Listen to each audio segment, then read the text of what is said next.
हमारे ईमान के हलकों में नंबर 2 है। ईमान के हलकों में नंबर 2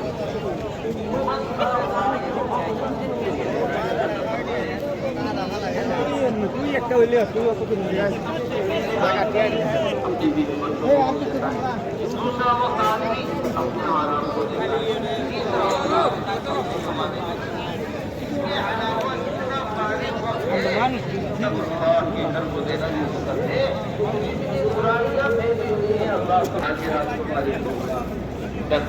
जो जिस वक्त फारिग है उसका उसकी वक्त देना नंबर 2 अमल अब्दुल्लाह से होगी।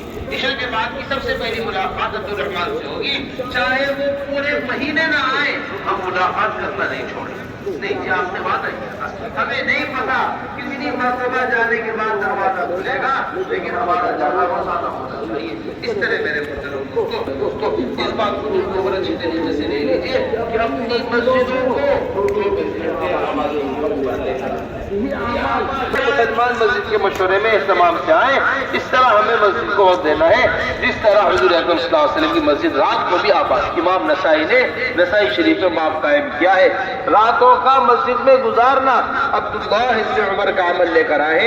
अब्दुल्लाह इब्न उमर फरमाते हैं कि हम नौजवान लोग रातों को मस्जिद में गुजारा करते हैं। सहाबा के नौजवान तो रात मस्जिद में गुजार रहे हैं, हमारे नौजवान सड़कों में धक्के खा रहे हैं, बुरे इलाकों में बैठे हुए हैं, नशों के अड्डे पर बैठा हुआ बुजुर्ग दोस्तों, হযরত বলছে যে আমাদেরকে একটা কাজ করতে হবে, যে একটা আর ঘন্টা সময়টা মানুষে তার ব্যবসা বাণিজ্যে তার রোজগারে সবাই রোজগারে লাগায়। এই 3 জায়গায় দেওয়ার পরে যে সময়টা বেঁচে গিয়েছে, ওই সময়টা যদি আমরা আল্লাহর দ্বীনকে দিয়ে দিই তবে আল্লাহর দ্বীন থেকে একটা প্রতিষ্ঠা হয়ে যাবে।